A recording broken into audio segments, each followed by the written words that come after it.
میں ہوں آپ کا ہوسٹ عقیل عباس اور میں ہوں صبا زمان۔ چلتے ہیں آج کی علاقائی خبروں کی جانب۔ خبر شامل کرتے ہیں لالیاں سے، جہاں سے ہمارے تحصیل رپورٹر محمد عمران کی رپورٹ کے مطابق لالیاں میں بڑا ایکشن، اراضی ریکارڈ سینٹر میں بے ضابطگیوں کا بھانڈا پھوٹ گیا۔ ڈپٹی کمشنر کا کڑا وار، اسسٹنٹ ڈائریکٹر ریونیو سمیت 6 اہلکار جبکہ 4 پٹواری معطل۔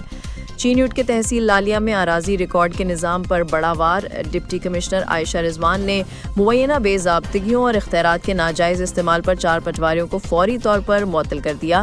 معاملے نے ضلع بھر میں ہلچل مچا دی ہے۔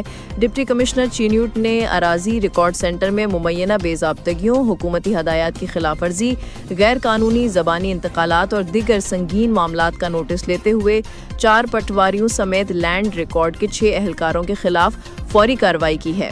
جاری کردہ نوٹیفیکیشن کے مطابق معطل ہونے والے پٹواریوں میں تاج الریاض، عرفان حیدر، شاہد رضا اور آغا محمد علی مہدی شامل ہیں، جبکہ محکمہ ریونیو کے 6 ملازم جن میں الفت ناہید، اسسٹنٹ لینڈ ریکارڈ سمیت 5 اہلکار جن میں سید نسیم عباس شاہ، محمد منیر، نجف علی، وسیم عباس اور اسد نواز شامل ہیں۔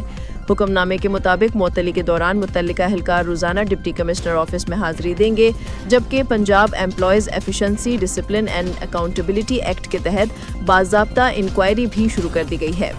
لالیاں میں اراضی ریکارڈ کے معاملات پر یہ حالیہ کارروائی انتظامیہ کے سخت موقف کی عکاسی کرتی ہے۔ اگر تحقیقات میں الزامات ثابت ہوئے تو مزید محکمانہ اور قانونی کارروائی بھی عمل میں لائی جا سکتی ہے۔